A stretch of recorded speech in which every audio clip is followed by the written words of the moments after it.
আমন্ত্রণ সবাইকে জেডএসআরএম নিবেদিত আওয়ার ডেমোক্রেসি অনুষ্ঠানে সঙ্গে আছে আমি ডক্টর তৌহিদুল হক। দর্শক, সংশ্লিষ্ট কর্তৃপক্ষগুলোর গাফিলতির কারণে দেশের সড়ক, মহাসড়ক আর বাস ট্র্যাকগুলো এতটাই রক্তপিপাসু হয়ে উঠছে যে প্রতিদিনই সারা দেশে ঘটছে বহু দুর্ঘটনা, প্রাণ হারাচ্ছেন বিপুল সংখ্যক মানুষ। পরিসংখ্যান বিশ্লেষণে দেখা যাচ্ছে সারা বছরে সড়কে যত দুর্ঘটনা ঘটে তার প্রায় 7.5%ই ঘটছে ঈদ যাত্রায়। প্রতি ঈদেই দেখা যায় বিভিন্ন কর্তৃপক্ষের সতর্ক অবস্থানের কারণে ঈদের আগে দুর্ঘটনা কম হলেও ঈদের পরে ঢিলেঢালা ব্যবস্থাপনার কারণে সড়কে ব্যাপকভাবে বেড়ে যায় দুর্ঘটনা।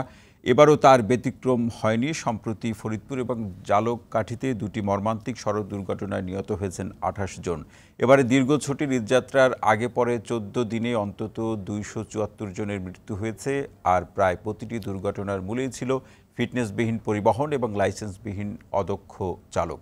বাংলাদেশ সড়ক পরিবহন কর্তৃপক্ষ বিআরটিএর হিসেবে দেশের সড়ক, মহাসড়কে প্রায় 6,18,000 যানবাহন ফিটনেস সনদ ছাড়াই অবৈধভাবে চলাচল করছে। বিশেষজ্ঞরা বলছেন, সড়কে অবকাঠামো উন্নয়নে বিপুল ব্যয় হলেও যানবাহনের ফিটনেস ও চালকের লাইসেন্স নিশ্চিত করা যায়নি। যানবাহনের বেপরোয়া গতি, শ্রমিকদের মাদক গ্রহণ, নিরাপত্তা সরঞ্জামের অভাব, সড়কের ত্রুটি, অবৈধ যান চলাচলের মতো সংকটগুলো দূর করা সম্ভব হয়নি। নসিমন, করিমন, থ্রি হুইলার, অটোরিকশা, অটোটেম্পো দেশের 22টি জাতীয় মহাসড়কে চলাচল নিষিদ্ধ করলেও এই সিদ্ধান্ত বাস্তবায়ন হয়নি। 2018 সালে শিক্ষার্থীদের নিরাপত্তা সড়ক আন্দোলনের মুখে করা সড়ক পরিবহন আইনের কাটাছেঁড়া চলছে। আইনের অন্তত 12টি ধারায় পরিবর্তন করতে যাচ্ছে সরকার। শাস্তির ধারা শিথিল করে উদ্যোগ নেওয়া হয়েছে সংশোধনের। ফলে প্রশ্ন উঠেছে, সড়ক দুর্ঘটনা কমাতে আদৌ কি কারো আন্তরিকতা আছে? এমন প্রশ্নকে সামনে রেখে আজ আমাদের আলোচনার বিষয় সড়কে মৃত্যুর মিছিল করণীয় কি অজানা? এ বিষয়ে আলোচনা করার জন্য আরটিভির স্টুডিওতে উপস্থিত আছেন ডিএমপির যুগ্ম পুলিশ কমিশনার ট্রাফিক দক্ষিণ SM মেহেদি হাসান, BPM বার এবং PPM বার। আমাদের সঙ্গে আরও আছেন বাংলাদেশ ট্রাক ও কাভার্ড ভ্যান মালিক সমিতির কার্যকরী সভাপতি, FBCCI-এর পরিচালক সৈয়দ মোহাম্মদ বখতিয়ার এবং সড়ক দুর্ঘটনা বিশেষজ্ঞ, বুয়েটের শিক্ষক অধ্যাপক ডক্টর মোহাম্মদ হাদিউজ্জামান। আপনাদের তিনজনকে অনুষ্ঠানে স্বাগত জানাচ্ছি। দর্শক, আপনিও চাইলে আলোচনায় অংশ নিতে পারেন। স্ক্রিনে দেখানো নাম্বারে ফোন করে আজকের আলোচ্য বিষয়ের উপরে প্রশ্ন রাখতে পারেন, কিংবা কোনো মতামত যদি থাকে সেটিও খুব ছোট্ট করে আমাদেরকে জানাতে পারেন। যাচ্ছি মূল আলোচনায়। শুরুতেই বখতিয়ার ভাই, আপনার কাছে আসতে চাই। আমাদের বিশেষজ্ঞরা কিংবা সড়কে ট্রাফিক ব্যবস্থাপনায় যারা কাজ করেন, আমাদের পুলিশ সদস্য সহ আরও যারা, তারা যে কারণগুলোর কথা বলে সেই কারণগুলো নিয়ে কিন্তু চালক কিংবা আপনারা মালিক সমিতির ভিন্ন মতামতও আমরা দেখি। এবারের ঈদযাত্রায় যে দুর্ঘটনাগুলো ঘটলো, এর কারণগুলোকে আপনারা কীভাবে দেখছেন, বা এই পরিস্থিতি এবারে দাঁড়ালো কেন? প্রথমত আমি অত্যন্ত দুঃখিত এবং ভারাক্রান্ত যে কারণে যে এবার কিন্তু আমরা চেষ্টা করেছিলাম, আমাদের মাননীয় মন্ত্রী, যোগাযোগ মন্ত্রণালয় এবং পুলিশের ঊর্ধ্বতন কর্মকর্তা সহ আমাদের রোজার শুরু থেকেই আমরা অনেকগুলো মিটিং, বিভিন্ন পর্যায়ে মিটিং, পুলিশ আলাদাভাবে করেছে, আমরা করেছি, সড়ক মহাসড়ক তারাও করেছে, এবং এগুলো যৌথভাবে আবার একটা মিটিং সিদ্ধান্ত হয়েছে যে এবারে যাতে মানুষের ঈদযাত্রা ভালোভাবে তারা ঘরে যায় এবং ঘর থেকে কর্মস্থলে ফিরে আসে, এবং সেইটা কিন্তু ঘটছেও। কিন্তু এবার কিন্তু যাত্রাটা আসলে যাওয়ার সময় মানুষের সেই কষ্টটা কিন্তু আসলে হয় নাই। অনেকটা তুলনামূলকভাবে যেভাবে পদক্ষেপ নেওয়া হয়েছিল তাতে কিন্তু অত্যন্ত সুফল আমরা পেয়েছি।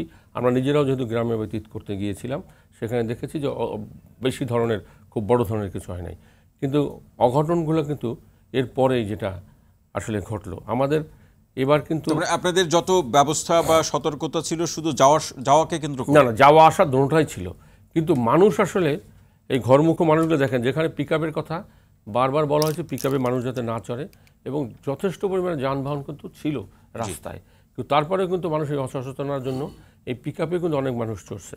এটা যে শুধু ওইটার দোষ তা কিন্তু না। দেখেন এই নসিমন, করিমন, অন্যান্য ভটবড়ি সহ অন্যান্য যেসব থ্রি হুইলার যানবাহন, এগুলো মেইন রোডে আসার কথা না। আপনি দেখবেন যে পিকআপটা অ্যাক্সিডেন্ট হলো, সেটা কিন্তু মেইন রোডে যে তারা চলে আসে সেটি কি দেখার কেউ নেই? সেটা দেখার তো অবশ্যই আছে। কে আছে? সেটা দেখার জন্য প্রশাসন আছে, সেটা দেখার জন্য স্থানীয় প্রশাসন থাকে, পুলিশ প্রশাসন থাকে, এবং আমাদেরও যারা আমরা এটা উঠি, আমাদের সচেতনতা দরকার আছে যে আমাদেরকেও নিষেধ করা আছে কিন্তু যারা এগুলো করে। ওই যে বললেন আনঅথরাইজ যানবাহন প্রায় 6 লাখের উপরে আছে, আরও মনে হয় সংখ্যা এরা আরও অধিক হবে। এটা হয়তোবা আমরা বলছি একটা, কিন্তু এটা আরও বেশি হইতে পারে। এইগুলো যদি যারা আনঅথরাইজ তারা তো কারোর লোক না, ইনফ্যাক্ট তারা কিন্তু আমাদেরও পরিবহনের লোক না, তারা কিন্তু সরকারের কাছেও তাদের নাম ঠিকানা নাই। এই গাড়িগুলো বিক্রি হইলো এবং এই বাড়িগুলো কার কাছে? তাহলে তারা যে গাড়িটা চালাচ্ছেন এর পিছনের শক্তিটা আসলে কারা বা কোন শক্তির বলে তারা? এর পিছনের শক্তিটা আমরা সরাসরি ওভাবে বলতে পারবো না, তবে এর পিছনে তো অবশ্যই শক্তি আছে। এরা তো কিছু না কিছু ভাবে কোনো না কোনো ভাবে তো চলছে। নিশ্চয়ই তিনি গাড়ি চালাতে পারেন, এটাই একমাত্র শক্তি নয়। না না, তার পিছনে অবশ্যই কোনো হাত থাকতে পারে, বা কোনো সিন্ডিকেট থাকতে পারে, স্থানীয় শক্তি থাকতে পারে, মাসেল থাকতে পারে, অথবা কেউ হয়তো বা কোনো কিছুই নাই, চলতেছে, কেউ ধরে না বা তাকে সেরকম শাস্তির আওতায় নিয়ে আসা হচ্ছে না, এইসব কারণে হইতে পারে। বাট এটা অত্যন্ত দুঃখজনক, কারণ এবার কিন্তু চেষ্টা করা হয়েছিল, এবার কিন্তু অসম্ভব। একটা মাস কঠিনভাবে চেষ্টা করা হয়েছে ড্রোন দিয়ে, তারপরে আমরা বিভিন্ন পদ্ধতিতে সিসি ক্যামেরা, আমরা মাঠে ছিলাম, পুলিশ মাঠে ছিল, বিডিআর মাঠে ছিল, আনসার মাঠে ছিল, হাইওয়ে মাঠে ছিল, সব কিছুর পরও এই ঘটনাটা, এটা অত্যন্ত দুঃখ। তার মানে কি সবাই মাঠে থাকার পরও যখন দুর্ঘটনার চিত্র বা সংখ্যাটি এরকম হতাহত আহত নিহতের ঘটনা যখন সংখ্যাটি এত, তখন কি যারা মানে যাত্রী আমরা কি তাদেরকেই দোষারোপ করি? না না, তাদেরও দোষ না, তবে তাদের অসচেতনতা আছে, এটাও ঠিক। কিন্তু তারা যে একেবারে মুক্ত এ থেকে তার কিন্তু প্রত্যেকটা মানুষের তাদের যে দায় বা করণীয় সেটি তারা ঠিক মতো করছেন না, সেটা আপনি বলতে চাচ্ছেন। জি, সৈয়দ মোহাম্মদ বখতিয়ার ভাই আরও আলোচনা শুনবো। এস এম মেহেদী হাসান আসতে চাই। আসলে এই যে ফিটনেসবিহীন বাহন কিংবা নসিমন, করিমন, ভটভটি, স্থানীয়ভাবে আরও নাম হয়তো থাকতে পারে, সেগুলো সড়কে কিভাবে চলে আসে? ফিটনেসবিহীন গাড়ি চলছে সড়কের ক্ষেত্রে, আমাদের পুলিশের যে ভূমিকা আমরা দেখছি তাতে তো আমরা সন্তুষ্ট হচ্ছি বা সেরকমই আমরা পরিস্থিতি দেখছি। কিন্তু এবারের ঈদের ক্ষেত্রে এরকম একটা অবস্থা যে দাঁড়ালো, সেক্ষেত্রে ভাই যে কারণগুলো বলছেন তার সাথে আপনার বিশ্লেষণটা যোগ করে শুনতে চাই। ধন্যবাদ। আসলে বখতিয়ার ভাই যেটি শুরু থেকে বলছিলেন, আমাদের কিন্তু হিউজ প্রিপারেশন, এবং আমিও কিন্তু আমি এইমাত্র এলাম হচ্ছে যাত্রাবাড়ি এলাকা থেকে, যেহেতু ইনকামিং প্রেশার আছে। আমার কিন্তু রাস্তায় এত রাত পর্যন্ত থাকার কথা না, আমার অফিসাররা আছে। স্টিল আমরা joint commissioner, additional commissioner, event commissioner পর্যন্ত কিন্তু আমরা এই রাস্তায় ঈদের বাড়ি যাওয়ার সময় এবং বাড়ি থেকে ফেরার পথে আমরা মনিটরিং করছি।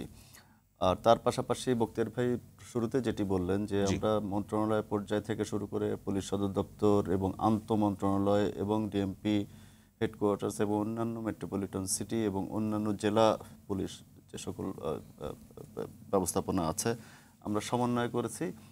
এবং যে কারণে লক্ষ্য করবেন যে যাওয়ার সময় কিন্তু এই ধরনের কোনো ঘটনা ঘটে নাই, এবং ঈদের পর দিন থেকে কিন্তু আমরা রাস্তাতেই আছি। তো ফিটনেসবিহীন যানবাহনের যে বিষয়টি আপনি বললেন, আপনার সঙ্গে একটু দ্বিমত পোষণ করি। আপনি শুরুতে যেটি বলছিলেন আপনার ইন্ট্রোডাক্টরিতে, যে কর্তৃপক্ষের অবহেলা বা কর্তৃপক্ষের আসলে বিষয়টি ঘটে যে অ্যাক্সিডেন্ট হলেই কিন্তু আলটিমেটলি সকলেই কিন্তু আমাদেরকেই আলটিমেটলি আমরা দায়িত্ব নিয়েও থাকি। সেটি না, এটি পুলিশের একমাত্র দায় নয়, সেটিও কিন্তু আমরা বলছি। তো যেখানে ব্যাপারটা আসলে আপনার দ্বিপাক্ষিক বা ত্রিপাক্ষিক বিষয়। তো আমি যদি একটি হাইওয়ে রেফারেন্স দিই, আপনি যদি ঢাকা চট্টগ্রাম মহাসড়কের কথা ধরেন, যে ওখানে হচ্ছে প্রায় 260 বা 270 কিলোমিটার হাইওয়ে। তো ওখানে এই হাইওয়ের সঙ্গে গ্রাম থেকে ছোট ছোট সড়ক সংযোগ করেছে প্রায় 600টি। তো 260 কিলোমিটার হাইওয়েতে আমার যদি এই 600টি রাস্তার মাথায় যদি আমাকে পুলিশ ডিপ্লয় করতে হয়, সেই ক্ষেত্রে আমার হিউজ জনবলের প্রয়োজন হয়। তো যেটি ঘটে যে অবৈধ যানবাহন যারা হাইওয়েতে আসছে, সে একটা ছোট রাস্তা থেকে ঢুকে 1 কিলোমিটার এসে আবার তারা ছোট রাস্তায় ঢুকে যাচ্ছে। সেক্ষেত্রে আপনাদের টহল কার্যক্রমের যে সক্রিয়তা, সেই টহল তো চলছে। তো আমাদের চোখ ফাঁকি দিয়ে এই অবৈধ যানবাহনগুলো আসছে, এবং এটি খুবই আমরা শুরু থেকে লক্ষ্য করছি, এবং আমার মনে হয় বখতিয়ার ভাইও এটির জন্য এতে একমত হবেন। তার পাশাপাশি আমরা ঈদের আগে থেকেই কিন্তু, বিশেষ করে রোজার 15 দিন আগে, মানে ঈদের 15-20 দিন আগে থেকে আমরা জেলা পর্যায়ে যে সকল কারখানায়, যে সকল ওয়ার্কশপে এই যে ফিটনেসবিহীন বাস এগুলো রংচঙের কাজ করে, সেখানেও আমরা অভিযান চালিয়ে তাদেরকে নিবৃত্ত করেছি। তারপরে মালিক পক্ষের সঙ্গে আমাদের একদম জেলা পর্যায়ে বৈঠক হয়েছে, বারবার বৈঠক হয়েছে, এবং জেলা প্রশাসনের ইউনো সাহেবরাও কিন্তু এখানে এঙ্গেজ ছিলেন। সবার আন্তরিক প্রচেষ্টায়, সবার সমন্বয়ের মাধ্যমে কিন্তু আমরা এই কাজটি সমাধান করার চেষ্টা কিন্তু করছি। এই যে বক্তিয়ার ভাই যেটি বললেন যে পিকআপে যে চলাচল করে যাতায়াত করা সেটি তো নিষেধ, কিন্তু তারপরে যে করে সেটি কি আপনাদের চোখে পড়ছে সেখানে কিনা? আমি আসছি চোখে পড়ে কি এই যে পিকআপে যাত্রীরা এসে খোলা অবস্থায় এসে, এটি তো মারাত্মক বিপজ্জনক। এবং তারা যে মানে যাত্রাটি করেছেন, হয়তো পুলিশের যেখান থেকে উঠেছেন সেখান থেকে সামহাও পুলিশের চোখ ফাঁকি দিয়েছে। আলটিমেটলি তারা এই মানে বিভৎস একটা দুর্ঘটনার শিকার হয়েছেন। তো এখানে আসলে আমি শুরুতেই বলছিলাম যে এটি আসলে দ্বিপাক্ষিক বিষয়। মানে আমি এখানে- আইন প্রয়োগ এখানে- আরেকটি বিষয় বলি জি, আপনাকে, জি। আমি শুধুমাত্র আইন প্রয়োগের মাধ্যমে কিন্তু একটি জাতিকে আপনি পুরাপুরিভাবে একটা মানে প্রপার শৃঙ্খলাবদ্ধ করা সম্ভব অর্ডারে নয়, জি। আনতে পারবেন না। এখানে আমি বারবার মূল দায়িত্ব এই জন্য বলছি, মূল দায়িত্ব কিন্তু আমি যার উপর আইন প্রয়োগ করছি তিনি কতটুকু প্রস্তুত আইন গ্রহণ করার জন্য, তিনি কতটুকু প্রস্তুত আইন মান্য করার জন্য। তো এইখানে আমি আসলে কারোর উপর দোষ চাপাচ্ছি না, বাট এটা আমাদের প্র্যাকটিসের ভিতর শুরু মানে অনেক আগের থেকেই চলছে এবং আমরা আইন প্রয়োগ করে যাচ্ছি। আবার এদিকে এই প্র্যাকটিসটাও এইভাবে চেঞ্জ খুব ধীর গতিতে কিন্তু কোনো হচ্ছে। কিছুতে আশানুরূপ ফলাফল তৈরি হচ্ছে না বা পরিস্থিতির বদল হচ্ছে না, সেটি তো আমরা বলতে পারি। না, সেটা তো অবশ্যই, কারণ আমি শুনেন, আমি আরেকটি বিষয় বলি। আমি যখন একটি জায়গায় যাত্রা করব, আমার যদি মনে হয়, আমি যদি মনে করি, আমার ভেতর যদি ওই বিশ্বাসটা থাকে যে আমার জীবন আমার পরিবারের কাছে মহামূল্যবান, কারণ সরকারের কাছে বা আমাদের কাছে যে কোনো এজেন্সির কাছে একটি দুর্ঘটনার একটি মৃত্যু কিন্তু একটি সংখ্যা। জি, কিন্তু একটি পরিবারের কাছে কিন্তু সেটি আমি অনেক যদি বেশি মনে করি যে গুরুত্বপূর্ণ। আমার এই মেজর স্যার, সংখ্যাটি কিন্তু আমার কাছে অনেক গুরুত্বপূর্ণ, আমি মরে যাওয়ার পর আমার পরিবারের কি হবে, এই ইম্পর্টেন্সটা যদি আমি নিজেকে দিয়ে বুঝতে পারি, তাহলে নিশ্চয়ই আমি এই ধরনের অবৈধ যাত্রীদের যাত্রার নিশ্চয়ই সঙ্গী যে হব দায় না। এবং করণীয় জায়গাটা পরিবর্তন আসবে। আরও আলোচনা শুনবো মেহেদী হাসান ভাই। অধ্যাপক ডক্টর হাদিউজ্জামান, আপনার কাছে আসতে চাই। আপনি যে ইন্টারভিউগুলো আমরা দেখছি গণমাধ্যমে আপনার, সেখানে আপনি বারবার সড়কে নৈরাজ্যের প্রসঙ্গের কথা উল্লেখ করছেন। এখন সড়কের নৈরাজ্য তো বাংলাদেশের সেটি একেবারে খুব হয়তো একটা শব্দ, অল্প শব্দের মধ্যে আমরা বলছি, এর পরিধিও অনেক বড়। এখানে আসলে কোন জায়গাতে এই যে বর্তমান পরিস্থিতিতে কোন জায়গাতে অধিক করে ফোকাস করা উচিত? জি, আপনাকে ধন্যবাদ এবং আমার সাথে সহ-আলোচক যারা আছে শুভেচ্ছা জানাচ্ছি। দেখেন, আমি যেভাবে দেখি আসলে আপনি দেখেন, বিগত আমি যদি 25 বছরের কথা বলি, তথ্যভিত্তিক কথা বলতে হবে। জি, 25 বছরে সড়ক দুর্ঘটনায় যত দুর্ঘটনা হয়েছে, 47% দুর্ঘটনার সাথে কোনো না কোনোভাবে ভারী যানবাহন কিন্তু যুক্ত আছে। আমি বলছি না যে তাদের দায়, বাট যুক্ত আছে। এবং এর মধ্যে 30% কোনো না কোনোভাবে দেখা যায় তাদের ফিটনেস সার্টিফিকেট থাকে না। এবং চালক, আপনি দেখেন চালকের গত ঝালকাঠির দুর্ঘটনা বা আমরা ফরিদপুরের দুর্ঘটনার কথা বলছি, দেখলাম যে আপনার তার হালকা লাইসেন্স, সে ভারী ট্রাক চালাচ্ছে। এখন বিষয়টা হলো কি, আমি যেভাবে দেখছি আসলে আমাদের সড়কে বিজ্ঞানসম্মত যে কাজগুলি করা দরকার একটাও আমরা করতে পারছি না। আমরা শুধু, আমি বলবো যে সরকারও কিছুটা অসহায় এবং নিরুপায় হয়ে যাচ্ছে। আপনি যদি উদাহরণ দিয়ে বলি, মানে নিরুপায় কার কাছে? সেখানে আমি আসছি। আপনি একটা আইন তৈরি করতে গেলেন প্রায় 30 বছর পর, যে আশা জাগা নিয়ে একটা আইন, আমরা আমাদের আশা আকাঙ্ক্ষা ছিল একটা ভালো আইন হতে যাচ্ছে, আইনটা আমরা প্রয়োগ করলাম না, তার আগে এটা পরিবর্তন করতে হলো। আপনি গত বছর নিশ্চয়ই মনে আছে যে আমাদের বাসের জন্য 20 বছর এবং ট্রাকের জন্য 25 বছর ইকোনমিক লাইফ নির্ধারণ করতে গিয়ে সরকারকে কিন্তু ব্যাকট্র্যাক করতে হয়েছে। আইনটাও করতে গিয়ে ব্যাকট্র্যাক করতে হলো, ইকোনমিক লাইফ নির্ধারণ করতে গিয়েও আমাদের ব্যাকট্র্যাক করতে হলো। এই যে আনফিট গাড়ির কথা বলছেন, 2019 সালে প্রথম দিকে আমাদের হিসাব বলছে যে সড়কে প্রায় 4.5 লক্ষ আনফিট গাড়ি আছে এবং সরকার থেকে আপনার হুঁশিয়ারি আসলো যে আনফিট গাড়ি নিয়ন্ত্রণ করা হবে। 1 বছরের মাথায় আমরা দেখলাম যানবাহনের যে একটা বিরাট বহর আছে তার সাথে আরও 70,000 আনফিট ভেহিকল যুক্ত হয়ে গেছে। এবং পরশুদিন বিআরটি যে তথ্য দিচ্ছে, বলা হচ্ছে 6 লক্ষর বেশি তারা সার্টিফিকেট যে হালনাগাদ করতে হয় এই প্রয়োজনীয়তাটা অনুভব করছে না। সরকার বারবার তাদেরকে অনুরোধ করছে, এমনকি এই মাসে 31 তারিখ পর্যন্ত আবার এক্সটেনশন করা হয়েছে, সেখানে ফাইনটাও মকুব করা হয়েছে।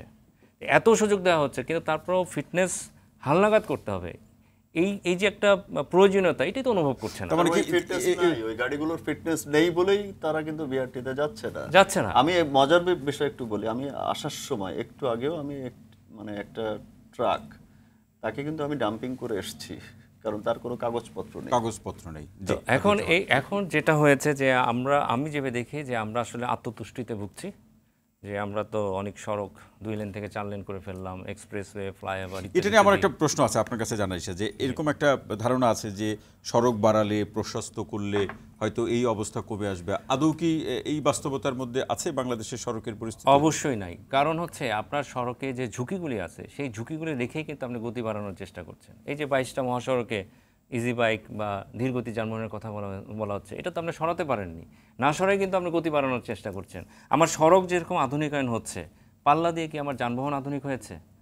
যে আমরা দেখছি যে ইকোনমিক লাইফ 50% বাসের ইকোনমিক লাইফ নাই। 70,000 রেজিস্টার্ড বাস, তার মধ্যে বিআরটি খোদ বলতেছে 35,000-এর ফিটনেস এবং ইকোনমিক লাইফ শেষ হয়ে গেছে। তার মধ্যে ঢাকার মধ্যেই নাকি 16,000 ভেহিকেলের ইকোনমিক লাইফ শেষ হয়ে গেছে, যেটা আমাদের মডেল হবে, যেটা দেখে আমরা পুরো বাংলাদেশকে আমরা বিচার বিশ্লেষণ করব। তো এখন কথা হচ্ছে যে আপনার যেটা আমি বলছিলাম, আপনি তো রাস্তা তো ঠিকই চকচকে মসৃণ ঝকঝকে করছেন, কিন্তু যানবাহন আপনি কতটুকু স্মার্ট করতে পারলেন তার নমুনা তো আমরা দেখছি। বিআরটির তথ্য বলছে, সরকারি তথ্য, আপনি চালককে কতটুকু আপনি স্মার্ট করতে পারলেন। আমরা তো দেখছি যে দুর্ঘটনা হলেই দেখা যাচ্ছে এই ক্ষেত্রে তথ্য উপাত্তের ভিত্তিতেই যদি ডক্টর হাদিউজ্জামান যদি শুনতে চাই আপনার কাছ থেকে, কারা মূল বাধা হয়ে দাঁড়াচ্ছে? দেখেন, আপনি দেখেন যে আসলে আমাদের যারা সিদ্ধান্ত নেয় বিভিন্নভাবে, আপনি সরকারের মধ্যেই তারা আছে, যারা বাসের মালিক তারা সরকারের মধ্যে আছে, তারাই সিদ্ধান্ত নেওয়ার অনেকগুলি কমিটিতে বসে আছে। তো এটা একটা দুষ্টচক্র। আমি যেভাবে দেখি আসলে আমাদের সরকার তো ধারাবাহিক সরকার। সরকার যদি আসলে এই দুষ্টচক্র ভাঙতে পারে, সরকারের ভাবমূর্তি আরও উজ্জ্বল হবে। এবং আমি যেভাবে দেখি আসলে আমাদের সড়কের যে রোগটা, এটা টেকনিক্যাল সমস্যা না, এটা একটা রাজনৈতিক সমস্যা। সড়কে আপনি দেখেন 95% রাজনীতি, 5% আমি বলবো এখানে বিজ্ঞান আছে। শুধু সড়কটা হচ্ছে আমাদের বিজ্ঞানসম্মত। আমরা 4 লেন করছি, মাঝখানে বিভাজন দিয়ে ফেলেছি, ফলে হেড অন কলিশন কমে গেছে। কিন্তু অন্যান্য যে ঝুঁকিগুলি আছে, সব ঝুঁকি এখানে আছে, একটা ঝুঁকি আপনি কমাতে পারেননি। এবং সেই ঝুঁকিগুলো কখনো বাড়ানো বা কমানোর ক্ষেত্রে রাজনৈতিক অবস্থা বা বাস্তবতা, যেমন এখানে আমাদের ভাই আছে, আমি ওনাকে বলতে পারি যে একটা উদ্যোগ আমরা যদি নিতে পারি, আমাদের শত শত সুপারিশ দরকার নাই, 111 দফা সুপারিশ তৈরি হয়েছে, মহাসড়ক আইন তৈরি হয়েছে, সড়ক পরিবহন আইন যেটা সংশোধিত হয়ে 2024 সালে আপনি জানেন সংশোধন হয়েছে, এটা আবার পার্লামেন্টে যাবে। একটা উদ্যোগ যদি আমরা করতে পারি যে আমাদের যারা মালিক পক্ষ আছে, তারা শ্রমিক যারা আছে, যারা ড্রাইভার বা যারা পরিবহন শ্রমিক আছে, তাদেরকে আপনি নিয়োগপত্র দেন, কর্মঘণ্টা নির্ধারণ করে দেন, বেতনভুক্ত করেন, এই কাজটাই শুধু করে দেখান, তখনই দেখবেন যে এই যে চালকদের মধ্যে যে একটা বেপরোয়া মনোভাব, যে আমাকে বেশি ট্রিপ দিতে হবে এবং ট্রিপ দিতে গিয়ে বেপরোয়া একটা মনোভাব, আমার শত শত সুপারিশের দরকার নেই, একটা সুপারিশ আমরা বাস্তবায়ন করে দেখেন। আমি সেটাই বলছি, ঝুঁকি তো অনেকগুলি ঝুঁকি আছে, এই জন্য বলছি একটা ঝুঁকি আমরা কমানোর চেষ্টা করি। আপনি যে পরামর্শটি দিলেন সেটি নিয়ে আমি একটু অসংখ্য ধন্যবাদ ডক্টর হাদিউজ্জামান।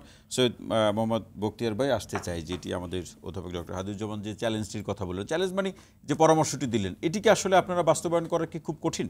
না, খুবই কঠিন না, এটা কিন্তু অনেকে বাস্তবায়ন করছে। যেমন আমার কোম্পানি, আমার প্রতিষ্ঠানে আছে, কিন্তু আমি কিন্তু আমার প্রতিষ্ঠানে কর্মঘণ্টা আছে এবং তাদের প্রতি কোনো নিয়োগপত্র দেন আপনি? তাদের নিয়োগপত্র আছে, তারা আমাদের রেগুলার কর্মচারী এবং তারা আমার অন্য কর্মচারীর মতোই তারা কিন্তু বেতনভুক্ত এবং তাদের কোনো টার্গেট নাই। এবং তাদের আমার কর্মচারীদের চট্টগ্রাম এবং ঢাকায় 2 জায়গাতে বিশ্রামাগার আছে এবং সেখানে তাদের থাকার জায়গা আছে, সেখানে গোসল করার জায়গা আছে, খাওয়ার জায়গা আছে। ভাই এটা তো আপনি দূরপাল্লার বলছেন না, আমি দূরপাল্লার ঢাকা চট্টগ্রামের কথা বলছি। হ্যাঁ, আমি কিন্তু দূরপাল্লারটা বলছি, আপনি তো দূরপাল্লার, আমি পণ্য পরিবহনের কথা বলছি। হ্যাঁ, আপনি তো অবশ্য, হ্যাঁ এক্স্যাক্টলি, কিন্তু আমি বলছিলাম যে নগরের মধ্যে সবাইকে পারা যাচ্ছে না কেন বখতিয়ার ভাই? সকল মালিককে করা যাচ্ছে, এটা তো একটা এটা আস্তে আস্তে হচ্ছে, কিন্তু আস্তে হচ্ছে, যেটা হলো কি আপনার এটা কিন্তু সবাই মিলে করতে হবে। আমরা যেমন আমি কাউকে দোষারোপ করছি না, আপনাকেও না বখতিয়ার ভাই, এটিকে আস্তে আস্তে করার মতো কোনো বিষয় না। এটা করতে হলে আইনের কঠিন প্রয়োগ লাগবে। এক্স্যাক্টলি, আইনের কঠিন প্রয়োগ লাগবে। এই আইনের প্রয়োগটা যদি করার জন্য যত বাধা আসুক আপনারা করেন, আমরা কিন্তু আইন প্রয়োগ, সরকার তো আইন তৈরি করলো যে এই ক্ষেত্রে একটা ইতিবাচক পরিস্থিতি তৈরি করা, সড়কে দুর্ঘটনাকে নিয়ন্ত্রণ করা অথবা একেবারে শূন্যের কোঠায় নামিয়ে আনার জন্য সরকারকেই তো আইন প্রয়োগ করতে গিয়ে বাধার মুখোমুখি হতে হলো। আপনি যেমন একটা জিনিস ধরেন, এই যে গাড়িগুলো, এই গাড়িগুলো তো আর এগুলো তো কার ঘরের মধ্যে বা ড্রয়িং রুমে রাখারও জায়গা না, এটা কোনো না কোনো জায়গায় গাড়িগুলো থাকে। এই কোন ফিটনেস গাড়ির চেহারা দেখলে বোঝা যায়। এই গাড়িগুলো রাস্তায় চলে, এটা অবশ্যই কেউ না কেউ তো দেখে, আমরা দেখি, কেউ না কেউ তো আমরা জানি এটা ওকে ভাই, কেউ না কেউ তো এটা মালিক, ঠিক না? তো সেই ক্ষেত্রে আপনার এই জিনিসটা আমরা যদি সমন্বিত, আমি বলছি যে একা কিন্তু আসলে সম্ভব না। এটা যারা দুষ্টচক্র তারা যে কোনো ভাবেই হোক না কেন, ভাই যেটা বলে, মেহেদী ভাই যেটা বলে। বক্তিয়ার ভাই, এইটাই আমার একটা প্রশ্ন ছিল। আপনি যেহেতু আলোচনায় চক্র শব্দটা বলেই ফেলছেন, আমরা বাজারেও যেরকম সিন্ডিকেট দেখি, এই পরিবহনের ক্ষেত্রেও কি একটা সিন্ডিকেট আছে? না, সিন্ডিকেট ঠিক না, এটা ইন্ডিভিজুয়ালি অনেকে দুষ্ট। সিন্ডিকেট যে সবাই মিলে যে করে সেটা না। আপনার 10টা খারাপ লোক এক জায়গায় আছে, ইটস অলসো সিন্ডিকেট, কারণ প্রত্যেকের স্বার্থটা দেখে। কিন্তু 10 জনে মিলে একই বুদ্ধিতে চলে না, কিন্তু যার ইন্ডিভিজুয়াল বুদ্ধিতে চলে। কারণ একটা গাড়ির মালিক, 2টা গাড়ির মালিক, 3টা গাড়ির মালিক, তারা এটা চলে না। তার মানে ধরুন 10 জন বা 12 জন বা কয়েকজন মিলে একটা সিন্ডিকেট করলো, তারা একটা অস্থির অবস্থা তৈরি করতে চাইলো, সেটার একটা বাস্তবতা আপনি একটা জিনিস ধরেন, যেমন গাড়িতে বক্তিয়ার ভাই, আমার প্রশ্নটি হলো, তার মানে একজন ব্যক্তি চাইলেও পরিবহনের ক্ষেত্রে পুরো ব্যবস্থাগুলোর না না দিতে পারে? ওইটা না। যেমন একটা ঘটনা, কিন্তু একটা গাড়ি পুরো একটা সিস্টেমকে মানে নষ্ট করতে পারে। একটা মহাসড়কের মধ্যে একটা গাড়ি অ্যাক্সিডেন্ট পুরো মহাসড়কের যানজট 10টা মানুষকে ক্ষতি করলো। এই যে পিক আপটা যেটা করলো, এই পিক আপটা কিন্তু একটা ইন্ডিভিজুয়াল লোক, একটা ছোট্ট একটা পিক আপ। এই পিক আপটা যেটার জন্য কিন্তু আজকের এই অনুষ্ঠানের অবতারণা, এই যে গত পরশুদিন যে অ্যাক্সিডেন্টটা হলো, আমাদের যে ঈদ যাত্রা এত স্মুথ ছিল, এই যে এই অ্যাক্সিডেন্টের কারণেই তো আপনি আজকের এই অনুষ্ঠানে। আপনি জানেন না কত হাজার কর্মঘণ্টা আমাদের পিছনে, এই গত একটা মাস রোজার মধ্যে কত হাজার কর্মঘণ্টা বিভিন্ন সরকারি বড় বড় কর্মকর্তাদের আমাদের গেছে এই সিস্টেমটাকে এবার আপনার মোটামুটি ইমপ্লিমেন্ট করার জন্য। আমি যেটা বলতে চাই, যে ভাই একটা কথা বললেন না, যে স্মার্ট চালক, ভেরি ইম্পর্টেন্ট। আমাদের চালক কোনো স্মার্ট চালক নাই। এই কারণ কি, এই সেক্টরটা একটা বিশৃঙ্খলা সেক্টর। স্মার্ট চালক বলতে আসলে আপনারা কি বোঝেন? স্মার্ট চালক বলতে বুঝি যে একদম টাই পড়া, খুব উচ্চশিক্ষিত সেটা না। যে চালকের মন মানসিকতা স্মার্ট হতে হবে, গাড়ির সম্বন্ধে তার বুঝতে হবে যে এই গাড়িটা আসলে কেমন, সেই গাড়িটার সম্বন্ধে যে জানা দরকার, তার ফিটনেস সম্বন্ধে জানা দরকার, তার কাগজপত্র সহ সে যখন গাড়িটা হাতে নেবে তখন তার সব কিছু ঠিক আছে কিনা, এবং সেই গাড়িটা সম্বন্ধে জানে কিনা, এই গাড়িটার অবস্থার সম্বন্ধে, এবং রাস্তার সম্বন্ধে তার ওয়াকেবল হওয়া। এবং এই যে মানুষের দ্রুত, আমরা যেমন অনেক যাত্রী আছে, আমরা বলি এই জোরে চালাও, কি চালাচ্ছ মরার মতো। আমি তো হাইওয়েতে 60-70-এর উপরে চালাই না। আমি জিপ নিয়ে গেলে আমি চালাই না, কারণ আমি জানি আমি পৃথিবীতে সবাই গেছি যে এটা না। কিন্তু ধরুন আমি এই আপনার আলোচনাটাকে আমি সত্য বলে মানলাম যে এরকম পরিস্থিতি নিশ্চয়ই আমরা সবাই কম বেশি হয়েছে, যাত্রী অনেক বেশি জোরে চালাতে বললো, তাই কি চালক জোরে চালাবে? না, চালায় না, কিন্তু তার কিন্তু এদের কথাও শুনতে হয়, বকাচকা শুনতে, এবার মাইরও খাইতে হয় যে কী চালাও। তার পাশ থেকে আরেকটা গাড়ি চলে গেল, ধরেন কি গাড়িতে উঠছি, পরের দিন তার গাড়িতে টিকিট কাটে না মানুষ। এরকম আছে, আপনি দেখবেন এরকম আছে যে ভাই কত দাঁড়িয়ে কয় ঘন্টায় যাবো, 3 ঘন্টায় যেতে পারবা, ঠিক আছে কাটো ভাই, 2.5 ঘন্টায় যাবো, নন স্টপ, গেট লক, সত্যি গেট লক, কত ধরনের গাড়ি আছে না আপনার। সুতরাং আমাদের তো মনমানসিকতা পরিবর্তন করা দরকার। আর একটা জিনিস হলো, এই যে চালকরা যে এই প্রফেশনে আসবে, তাহলে এই আবেদনটা আপনারা এই আইনে অন্তর্ভুক্ত করার জন্য কতটা সরকারের কাছে আবেদনটা রাখছেন? এই ধরনের যাত্রী যারা, এদের বিরুদ্ধে তো আইনগত ব্যবস্থা গ্রহণ করা দরকার, সেটি তো আপনার মালিক হিসেবে আপনারা যাত্রী কল্যাণ সমিতি আছে, তাদের এটা কাজ। আমরা তো বলবে যে আপনারা নিজের আগে ঠিক হন, তারপরে আরেকজনকে ঠিক হইতে বলেন। আমরাই তো নিজেরা ঠিক না এখনো। কারণ আমি একটা বলি, আমাদের চালকের সংকট আছে প্রচুর। এর কারণ হলো যে আইনটা হয়েছিল, যেটা এখন পরিবর্তন হতে যাচ্ছে, ভাই যেটা বললেন আমাদের অধ্যাপক সাহেব, এটা কিন্তু আসলে পৃথিবীর কোনো জায়গার আইনের সাথে একটা লোকের যাবজ্জীবন কারাদণ্ড বা মৃত্যুদণ্ড পৃথিবীর কোথাও নাই। ইভেন আমেরিকা, কানাডা যদি উন্নত দেশকে আমরা ফলো করি, সেখানে কিন্তু আলোচনা শুনবো। মেহেদী হাসান ভাই, আপনার কাছে আসতে চাই যে ঈদের আগে যে আলোচনাগুলো হয়েছে, আপনারা পুলিশের আপনাদের যে বিভিন্ন পর্যায়ে যারা দায়িত্বরত আছেন, পালন করেছেন, এখনও আছেন, তাদের সাথে আলোচনা হয়েছে, সকল প্রতিষ্ঠানগুলো মিলেও আপনারা সমন্বয় করে একটা সিদ্ধান্তের জায়গা এসেছেন। কিন্তু আমাদের এখানে যেটি অভিযোগ, যে আলোচনা সবসময় ফলপ্রসূ হয়, কিন্তু বাস্তবায়নের জায়গাতে এসে আমাদের একটা শূন্যতা সবসময় বিরাজ করে। না, এবার বাস্তবায়ন তো আপনারা দেখছেন যে সবকিছুই ঠিক ছিল, এখনো স্টিল ঠিক আছে, বাট মাঝখানে 2টি দুর্ঘটনা। তো এটিকে আমি স্বাভাবিক বলছি না, কারণ এটি নিশ্চয়ই এটির ভিতরে যারা জড়িত অলরেডি হয়তো গ্রেপ্তারও হয়ে গেছে এতদিন। তো তার আগে আমি এই যে বক্তিয়ার ভাইয়ের স্মার্ট চালকের যে বিষয়টি অবতারণা করলেন, আমার অভিজ্ঞতা থেকে একটু শেয়ার করতে চাই। সেটি হচ্ছে, ডক্টর হাদিউজ্জামানও সেটির কথাই বলছেন। আপনি ধরুন, বক্তিয়ার ভাই হচ্ছে স্মার্ট চালকের কথা বলছেন। এখন স্মার্ট চালককে আপনি একটা ভালো চালক তৈরি করতে গেলে তাকে সামাজিক এবং আর্থিকভাবে যে সুবিধাগুলো দেওয়ার কথা আপনি কতটুকু দিচ্ছেন, এটি খুবই জরুরি। কারণ হচ্ছে আমি যদি লন্ডনের এক্সাম্পল দেই, ইউকের এক্সাম্পল দেই, বা আমেরিকার এক্সাম্পল দেই, লন্ডনে আপনার গড় কর্মঘণ্টার দাম হচ্ছে 12 পাউন্ড গড়। লাইক যারা সুপার শপে কাজ করে বা যে কোনো ফার্মেসিতে কাজ করে, ইউনিভার্সিটির ছেলেরাই কাজ করে বা বুড়োরাও কাজ, মানে বয়স সবাই কাজ করে, যারা গড় কর্মঘণ্টা যেটি 12 থেকে 13 পাউন্ড, সেখানে একজন মানে হেভি লরির ড্রাইভারের গড় কর্মঘণ্টার বেতন হচ্ছে 60 পাউন্ড, 60 পাউন্ড। তো তার যে আর্থিক যে নিশ্চয়তা ওই দেশে দিচ্ছে বা আমেরিকাতে দিচ্ছে, সেটি কি আমরা বাংলাদেশে দিতে পারছি? তো আপনি কিভাবে, আপনি তার যদি সেই মান অনুযায়ী তো হবে না, বা সেই অর্থ আমাদের এখানে বাস্তবতা অনুযায়ী, আমাদের বাস্তবতা অনুযায়ী ধরুন যে আমরা যারা আমি ধরে নিই যারা দোকানে কাজ করে, তারা কিন্তু সে 20,000 টাকা বেতন পায় বা 15,000 টাকা বেতন পায় মাসে। তো তাদের একজন ট্যাঙ্ক লরি বা বড় হেভি ড্রাইভারের বেতন কত? সর্বোচ্চ 25,000 টাকা, এর বেশি একটা টাকাও পায় না সে। তো তার মানে কি, মানে গড় কর্মঘণ্টার সমান সমান সে স্যালারি পাচ্ছে। তো আমাকে হচ্ছে ভালো স্মার্ট ড্রাইভার পেতে গেলে তার সবার আগে তার যে আর্থিক যে ব্যবস্থাপনাটি, আর্থিক যে তার লাভটাই হচ্ছে এইটা তাকে দিতে হবে, এবং তারপরে কিন্তু সে নিজের ইম্পর্টেন্সটা বুঝতে পারবে যে আমি এতটা ইম্পর্টেন্ট একটা লোক যে আমি 40টি জীবন নিয়ে আমি হাইওয়েতে বেরিয়ে। এই বাস্তবতা তৈরি হতে তো আরো একটি বিষয় আছে। ধরুন যে আপনি জাপানের কথা ধরুন বা সিঙ্গাপুরের কথা ধরুন, ইভেন আপনি ইউরোপের কথা ধরুন, এই ধরনের দূরপাল্লার ড্রাইভাররা যখন গাড়ি চালায়, আপনি লক্ষ্য করবেন, আমি যেমন লক্ষ্য করেছি, তাদের কিন্তু সামনে পরিবারের ছবি টবি সব কিছু থাকে, এবং তারা সামাজিকভাবে এবং আর্থিকভাবে সমাজেই খুব গুরুত্বপূর্ণ একটি ব্যক্তি হিসাবে স্বীকৃতি পাচ্ছে। এই স্বীকৃতিটা আমার ড্রাইভারকে যতক্ষণ না দিতে পারবো, আমি তো তার কাছ থেকে স্মার্ট বিহেভিয়ার, স্মার্ট চিন্তা ভাবনা, এই কোয়ালিটি ড্রাইভার তো আমি পাবো না। আপনি দেখুন না, ইউনিভার্সিটি থেকে পাশ করে কয়টা ছেলে ড্রাইভার হয়েছে, বাট ওখানে কিন্তু হচ্ছে, মানে সেই সম্মান এবং কাজের সেই মর্যাদাটা আমরা এখন এবং কিছুক্ষণ আগে ডক্টর হাফিজুজ্জামান বলছিলেন যে কয়টা পরিবহনে ওই নিয়োগপত্র দেওয়া হয়, কয়টা পরিবহনে তাদের এরকম নির্দিষ্ট কর্মঘণ্টা থাকবে, বিশ্রামের ব্যবস্থা থাকবে। মেহেদী হাসান, অসংখ্য ধন্যবাদ। একটা বিরতিতে যাব, তার আগে অধ্যাপক ডক্টর হাফিজুজ্জামান প্রশ্নটি রেখে যাই।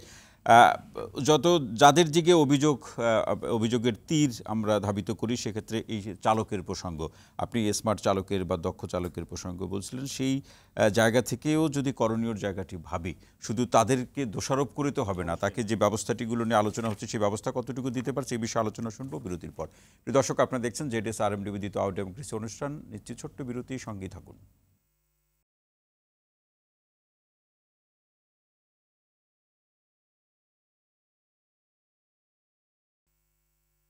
দর্শক, বিরতির পর আবারও স্বাগত ZSRM নিবেদিত আওয়ার ডেমোক্রেসি অনুষ্ঠানে। সঙ্গে আছে আমি ডক্টর তৌহিদুল হক। আজকে যে বিষয়টি নিয়ে আলোচনা, সড়কে মৃত্যুর মিছিল, করণীয় কি অজানা, যে প্রশ্নটি অধ্যাপক ডক্টর হাফিজুজ্জামান আপনার কাছে রেখে যাওয়া, যে আসলে স্মার্ট বাংলাদেশের কথা আমরা বলছি, সে স্বপ্ন দেখছি, চালকরাও স্মার্ট হবে, কিন্তু তাদেরকে অধিকার থেকে বঞ্চিত রেখে তাদের কাছ থেকে দায়িত্বশীল আচরণের যে প্রত্যাশা, সেটা এক ধরনের ঠকবাজি হয়ে যাচ্ছে কিনা? না, দেখেন, আর সরকার কিন্তু চেষ্টা করেছে, আমরা ভুলে গেলে হবে না। আপনি জানেন 2017 সালের পর থেকে দফায় দফায় এই যে নগর পরিবহন, সেই নগর পরিবহন দর্শনটাই ছিল আসলে আমাদের গণপরিবহনগুলো কোম্পানি ভিত্তিক পরিচালিত হবে, এবং যারা চালক থাকবে তারা বেতনভুক্ত হবে, তাদের কর্মঘণ্টা থাকবে, স্মার্ট চালক হবে। এই ব্যবস্থাপনা কিন্তু নিয়েই সরকার আগাচ্ছিল। কিন্তু আসলে আপনি জানেন, ওই যে আমরা ফিরে আসি যে বিশাল চক্র, দুষ্টু চক্র, সিন্ডিকেটের কথা বলছি, এবং আপনি নিশ্চয়ই মনে আছে মেয়র মহোদয়, উনিও কিন্তু আসলে কয়েকটা মিটিং থেকে বের হয়ে বলেছে অদৃশ্য এবং কালো হাত, যেটাকে আমরা বলি, তাই তো? অবশ্যই অদৃশ্যটা আসলে অদৃশ্যও না, কারা আসলে সিন্ডিকেটের সদস্য এটা কম বেশি আমরা সবাই জানি। তো চেষ্টা কিন্তু সরকার করেছে, কিন্তু আপনি সেটা করতে দিচ্ছেন না। তার কারণটা হচ্ছে আসলে যারা পরিবহন, বিশেষ করে ঢাকা শহরের মধ্যে যাত্রীবাহী যে বাসগুলো আমরা দেখি, যারা আসলে পরিচালনা করে, যারা ব্যানার মালিক আছে, এটা তো আসলে একটা বিশাল আয়ের উৎস। মানে আপনার পুঁজি লাগবে না, বিনিয়োগ লাগবে না, শুধু আয় হতে থাকবে। একবার যদি আপনি ব্যানারের মালিক হয়ে যেতে পারেন, এরপরে তো আপনার কোটি কোটি টাকা কোনো সুযোগ নাই। ওই আপনার পরিবহন চালাতে হলে ওই ব্যানারের তাতে কে বললো আর কে বাঁচলো সেটি দেখার বিষয়, কিচ্ছু আসে যায় না। এবং এই যে একটা ভালো উদ্যোগ, আমি বলবো যে পুরো বিশ্বেই আসলে গণপরিবহন এইভাবে বাস রুট ফ্র্যাঞ্চাইজি যেটা আমরা বলি, এইভাবেই পরিচালিত হয়, কিন্তু সেটাও আমাদের হোঁচট খেয়ে গেল। এখন আমি যেভাবে দেখছি যে আসলে আমাদের ভাই বলছিল একটু আগে, এটা সত্যি কথা যে আমাদের চালক স্মার্ট, আমরা একটু পরেই বলি, কিন্তু চালকেরই আসলে অনেক সংকট আছে। আমরা যে স্ট্যান্ডার্ডে এখন আসলে আমরা চালকের মানে পরিসংখ্যানটা দেই, সেই স্ট্যান্ডার্ডটা আসলে ঠিক না। আন্তর্জাতিকভাবে আপনার একটা যাত্রীবাহী বাসের পিছনে ন্যূনতম 2.5 জন আমরা বলি যে চালক থাকতে হয়। তখনই আপনি এই যে কর্মঘণ্টার কথা বলছেন যে 6 ঘন্টা এভাবে ভাগ করে দিতে পারবেন। আমাদের বাস হচ্ছে ধরেন 70,000, ট্রাক ধরেন 1,20,000 বা এরকম একটা সংখ্যা। আপনার জানা মতে কোনো পরিবহনে, দূরপাল্লার পরিবহনে এই ব্যবস্থা কি থাকে? 2 জন বা 3 জন চালক? আমার জানা মতে আসলে কোনো দূরপাল্লার কোনো পরিবহনে নাই, ঢাকা শহরেতে নাই। এই কারণেই ঢাকা শহরে দেখবেন যারা চালক আছে দেখা যায় স্টিয়ারিংয়ে 16 ঘন্টা বসে থাকছে, এবং তাদেরকে এই যে 16 ঘন্টা বসে থাকা, এটা তো আসলে জিন ড্রাইভারের কাজ, এটা কোনো মানে মানুষের পক্ষে সম্ভব না। এই কারণেই তারা মাদক সেবন করে, এবং আমাদের পরিসংখ্যান, আমাদের গবেষণা বলছে ঢাকা শহরের 50% বাসের চালক তারা আসলে মাদক সেবনের সাথে যুক্ত। এই যে মাদক সেবন করে যখন এই যে আজকেও একটা দুর্ঘটনা হলো, একজন প্রকৌশলী আপনি জানেন যে বিমানবন্দর সড়কে মারা গেল, চালক বেপরোয়া নিয়ন্ত্রণ হারিয়ে ফেলেছে। আমার প্রশ্ন হচ্ছে আসলে চালকের নিজের উপর নিয়ন্ত্রণ ছিল কিনা সেটা আগে দরকার, সেটা আগে আসলে অনুসন্ধান করা। 15 থেকে 16 ঘন্টা যদি স্টিয়ারিংয়ে বসে থাকে সে কিভাবে তার সুস্থ বাসের উপর জীবনের নিয়ন্ত্রণ তো পরে কথা, আপনার নিজের উপর নিয়ন্ত্রণ আছে কিনা। কারণ যে একজন মানুষ যখন মাদক সেবন করছে, স্টিয়ারিংয়ে বসে থাকছে, যখন আমরা দেখছি রেকলেস বা বেপরোয়া ওভারটেকিং করছে, বেপরোয়া গতি, বুঝতে হবে যে তার নিজের উপরে নিয়ন্ত্রণ নাই, এবং সে সড়কের কোনো ঝুঁকিকে ঝুঁকি মনে করে না, এবং ঝুঁকিকে ঝুঁকি না মনে করে আসলে একটা বড় ঝুঁকি। এই যে একটা ভয়াবহ পরিস্থিতি, আমাদের হিসাব বলছে যে আমাদের এখন প্রায় 3 লক্ষ ভারী যানবাহনের চালকের একটা ঘাটতি। সেটি তো শহরের মধ্যে যে পরিবহনগুলোর কথা বললেন, কিন্তু দূরপাল্লার পরিবহনগুলোর ক্ষেত্রে মালিক পক্ষের যে দাবি হলো তাদের দক্ষ চালক রয়েছে, তারা সকল নিয়ম কানুন মানছেন, তাহলে কি তাদের যে বক্তব্য অনুযায়ী তাহলে তো বুঝতে হবে যে আসলে সড়কের কারণেই দুর্ঘটনা ঘটছে। দেখেন, তারা যদি বলে দক্ষ চালক তারা নিয়োগ দিচ্ছে, বিশেষ আমাদের যাত্রীবাহী দূরপাল্লার যে বাসগুলি আছে, তাহলে প্রথম প্রশ্নটাই হচ্ছে যে আপনি নিয়োগপত্র দেন। নিয়োগপত্র দেয় না, কারণ হচ্ছে যে একটা দুর্ঘটনা হলে আপনাকে মালিককে তখন দায়িত্ব নিতে হবে। একেবারে সহজ সমীকরণ। এই দায় এড়ানোর জন্যই কিন্তু কেউ নিয়োগপত্র দিতে চায় না। তার মানে এখানে যে ইনিয়ে বিনিয়ে, আমি এই শব্দটাই বলি যে ইনিয়ে বিনিয়ে আমরা যে কথা বলছি, বা যে কর্তৃপক্ষ যারা আছেন এর সাথে সংশ্লিষ্ট যারা বলছেন, অথবা দায়কে অন্যের দিকে চাপিয়ে দেওয়ার একটা চেষ্টা, সেখান থেকে কি কোনো পরিত্রাণ বা কোনো ইতিবাচক মানে সমাধান কি প্রত্যাশা করতে পারি আমরা? দেখেন, আশা জায়গা নিয়ে অনেক জায়গায় আছে, কিন্তু আসলে বারবারই আমরা যে কথাগুলি বলছি এটা কিন্তু অজানা না। এই যে আপনি বলছেন যে আসলে আমাদের বাসগুলি যে বেপরোয়া গতি বা চালকের যে আমরা বলছি যে দীর্ঘ সময় 36 ঘন্টা 48 ঘন্টা ঈদের সময় তারা পরিবহনে স্টিয়ারিংয়ের পিছনে বসে আছে, এটা মনিটরিং করার তো আসলে সুযোগ আছে। এখন আপনি জানেন ইনফ্রারেড ক্যামেরা সহজে বাসের মধ্যে যদি বসায় রাখেন, চালক তার যে চোখের মুভমেন্ট, তার যে বডি মুভমেন্ট দেখে কিন্তু বোঝা যায় সে কি ঘুম ঘুম চোখে চালাচ্ছে কিনা। অথবা আমরা আপনি জানেন 2010 সালে মহামান্য হাইকোর্টের একটা নির্দেশনা ছিল যে আমাদের স্পিড লিমিটার বা স্পিড গভর্নর বসাতে হবে ভারী যানবাহনে। তা আপনি বসাচ্ছেন না কেন? আপনি স্পিড ট্র্যাকার বসান, কিন্তু আমাদের যারা এই বাসের মালিক আছে 2-1টা পরিবহন ছাড়া কেউ এতে আগ্রহী না। কারণ এটা করা মাত্রই কিন্তু আপনাকে দায় নিতে হবে যে আপনি কোন চালককে নিয়োগ দিলেন, যার আপনার উপযুক্ত ড্রাইভিং লাইসেন্স নাই, যার কোনো প্রশিক্ষণ নাই, যে স্মার্টনেসের ঘাটতি আছে। ডক্টর হাদিউজ্জামান, যে আসলে আমাদের দূরপাল্লার বা শহরের মধ্যে যে পরিবহন বাণিজ্যের সাথে যারা যুক্ত তাদের একটা বড় অংশ দায়হীন থেকে বাণিজ্য করার চেষ্টা করছে। ডেফিনেটলি আমরা যেভাবে দেখছি যে আপনার সড়কে যে দাফাদাফি, রেশারেশি, পাল্লাপাল্লি করছে, কারণটা কি? কারণ হচ্ছে যত ট্রিপ তত আয়। এতে আপনার বাসের নিচে পড়ে মোটরসাইকেল চালক মারা গেল না পথচারী মারা গেল, কিছু আসে যায় না। এটা তো একটা ব্যবসা। জি, তো এইভাবে যদি দেখতে থাকেন তাহলে তো আসলে পরিবর্তন। আরও কিছু প্রশ্ন আছে, সেটি শুনবো। তবে ডক্টর হাদিউজ্জামান, অসংখ্য ধন্যবাদ।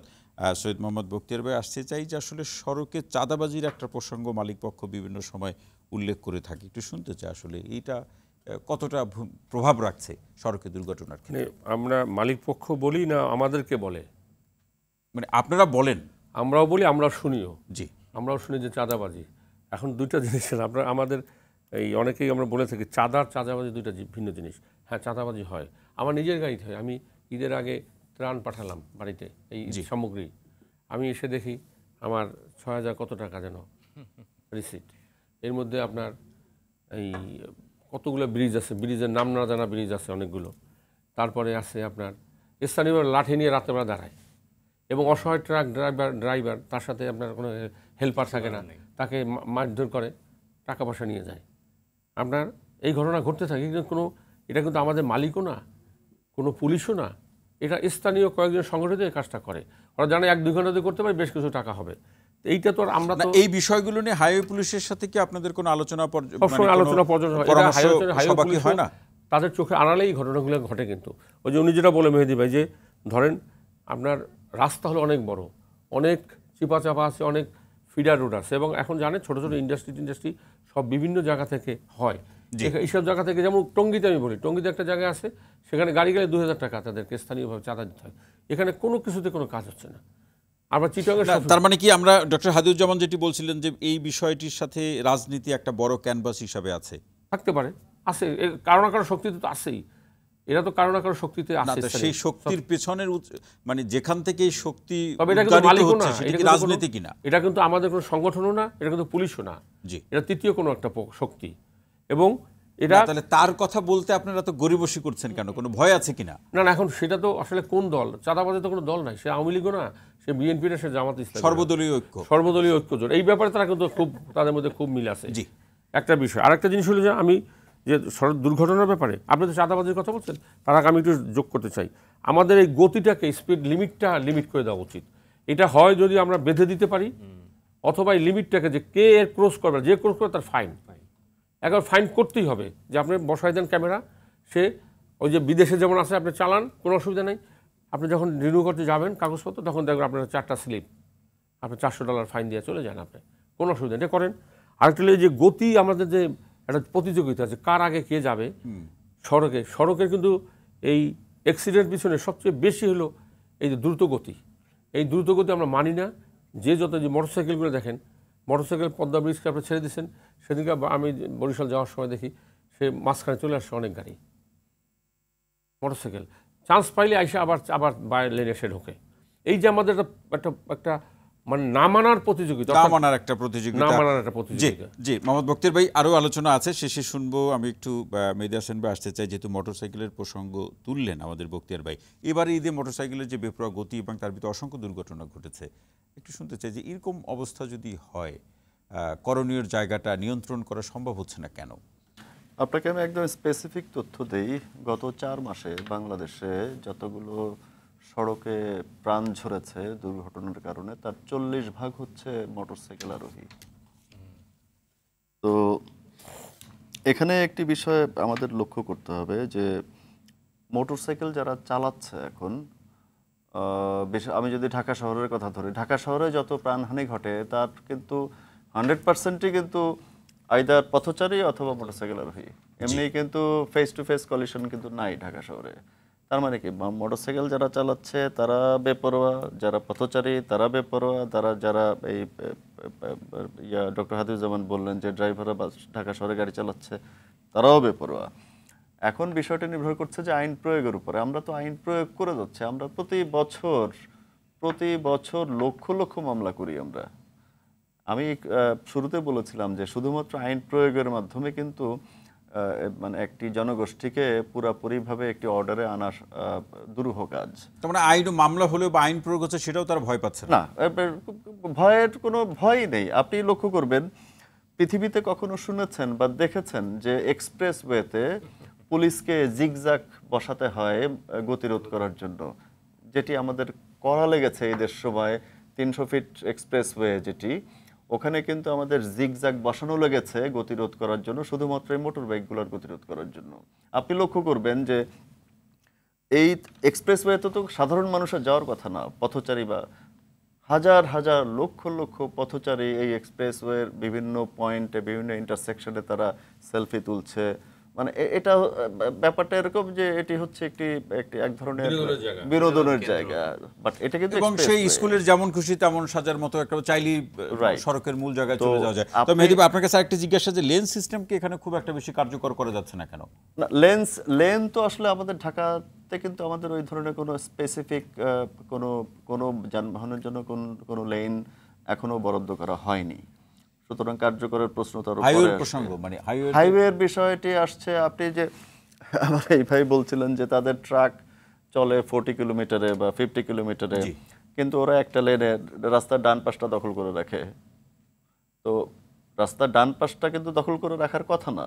যে স্লো মুভমেন্টের যে গাড়িগুলো তারা চলবে হচ্ছে বাঁ দিক দিয়ে, আর যারা 80-তে চলবে তারা ডান দিক দিয়ে চলবে। তো লেনের বিষয়গুলো হাইওয়েতে কিন্তু এই ধরনের লেন খুব কম পরিবর্তন করে, শুধুমাত্র ওভারটেকিংয়ের সময় হয়তো কিছু ভেহিকেল ওভারটেকিংয়ের জন্য অন্য লেনে চলে আসে। তবে আরেকটি বিষয় যেটি খুবই গুরুত্বপূর্ণ এবং ভয়ঙ্কর সেটি হচ্ছে হাইওয়েতেই রাস্তার উল্টো দিক থেকে হঠাৎ হঠাৎ করে গাড়ি চলে আসে। তো এইটা আমি কিভাবে 1 ঠেকাবো? কিলোমিটার 2 কিলোমিটার ঘুরতে চায় না। হ্যাঁ, ওরা 1 কিলোমিটার ঘুরবে না, ওরা জাস্ট ওই 200 মিটার মানে 200 মিটার শর্টকাট এসে মেরে যায়। ওই সময় হচ্ছে দুর্ঘটনা, মানে এই প্রবণতার কারণে দুর্ঘটনার মানে সংখ্যা বেশি ঘটছে। হাইওয়েতে কিন্তু এইটাই হচ্ছে বেশি। জি, ডক্টর হাদিউজ্জামান, জি আসতে চাই আপনার কাছে। আপনি যেটা যোগ করবেন, আরেকটি হলো যে এটি পর্যাপ্ত আলো বা বাতির ব্যবস্থা থাকা, সাইনবোর্ডের যে প্রসঙ্গ আছে, সেই ক্ষেত্রগুলোতে কোনো কি অগ্রগতি চোখে পড়ে? না, আমি উত্তরটা দিচ্ছি। তার আগে মেহেদী ভাইয়ের সাথে আমি একটু যুক্ত করি। আপনি যে প্রশ্নটি করলেন যে লেন ভিত্তিক গাড়ি ঢাকা শহরে পরিচালনা করার সুযোগ আছে কিনা, সুযোগ আছে, কিন্তু তার আগে আপনার কিছু কাজ করতে হবে। সেই কাজটা করতে হলেও রাজনৈতিক সদিচ্ছা লাগবে। সেখানেও রাজনীতি অবশ্যই, কারণ ঢাকা শহরে আপনার এখন প্রায় 18 সংস্করণের গাড়ি চলে। সেখানে ছোট গাড়ি, বড় গাড়ি, ভ্যান গাড়ি, ঠেলা গাড়ি, ঘোড়া গাড়ি সব রেখে আপনি লেনভিত্তিক গাড়ি চালাবেন, এই দর্শন বিজ্ঞানসম্মত না। তো সে কারণেই যদি আমরা ছোট ছোট যানবাহনগুলো যদি কমাতে পারি, বিশেষ করে ধীরগতি যানবাহন, রিক্সা, মূল সড়কে রিক্সা নিয়ন্ত্রণ করা, বা যে আমি ঘোড়া গাড়ির কথা বলছি, ক্ষেত্রে আমরা অটো রিক্সা দেখছি বা ব্যাটারি চালিত এখন তো আরো ভয়াবহ অবস্থা। আপনার পুরো ঢাকা শহরে বিভিন্ন সংগঠন, ভুইপুর সংগঠনের নামে লক্ষ লক্ষ দেখা যাচ্ছে যে আপনার এই যে ব্যাটারি চালিত রিক্সা, এবং অনেকে ডিসেবল নাম দিয়ে কিছু সাইনবোর্ড দিয়ে তারাও রিক্সা নামে হচ্ছে পায়ের উপর পা দিয়ে এমনভাবে চালায় যে কোনো নিয়ন্ত্রণই নাই, অনেকটা জমিদারি স্টাইলে এমনভাবে চালাচ্ছে। এবং গত কয়েকদিনে কিন্তু ঢাকা মেট্রোপলিটন পুলিশের ট্রাফিক বিভাগ আমাদের যে ডাম্পিং স্টেশন আছে সেটি ভরে ফেলেছি, মানে অটোরিকশা ডাম্প করে করে। ডক্টর হাদিউজ্জামান, জি, এবং আপনি হাইওয়ের কথা যেটা বললেন লেন ভিত্তিক, আমাদের আসলে 22,000 কিলোমিটার যে মহাসড়ক আছে জাতীয় এবং আঞ্চলিক, তার মধ্যে আমাদের আসলে 4 লেন সড়ক 800 কিলোমিটারের মতন। তো আপনি যখন মাল্টি লেন থাকলে আসলে আপনি লেন ভিত্তিক আপনি ডেডিকেটেড করে দিতে পারেন, ওকে আমার কোন একটা লেনে ট্রাক চলবে, আরেকটা লেনে প্রাইভেট কার বা বাস, এটা অনেক দেশে আছে। কিন্তু আমাদের এখনও আসলে 4 লেনের সড়কে কিছুটা সুযোগ আছে, কিন্তু আমার 2 লেনের সড়ক তো অসংখ্য রয়ে গেছে। তো আপনি এই কারণে এখন যে লেন ভিত্তিক যেটা মহাসড়কে বলছেন সেটা হচ্ছে না। পাশাপাশি আসলে আপনি সাইন সিগন্যাল মার্কিংয়ের কথা হয়তো বা বলছেন, সেখানেও আমি যেটা দেখি যে ঢাকা শহরে, বিশেষ করে ঢাকা শহরে আমরা কিন্তু 2000 সালের পর থেকে অনেক উদ্যোগ দেখেছি সিগন্যালগুলিকে ফাংশনাল করার জন্য। প্রত্যেকটা হোঁচট খেয়েছে, এবং হোঁচট খাওয়াটাই আসলে স্বাভাবিক। কারণ আমার সড়কের সক্ষমতার 3 থেকে 4 গুণ যদি যানবাহন থাকে, বিজ্ঞান বলছে এখানে সিগন্যাল কাজ করবে না। সিগন্যাল কোনো প্যানাসিয়া না, যেটা সব রোগের ওষুধ।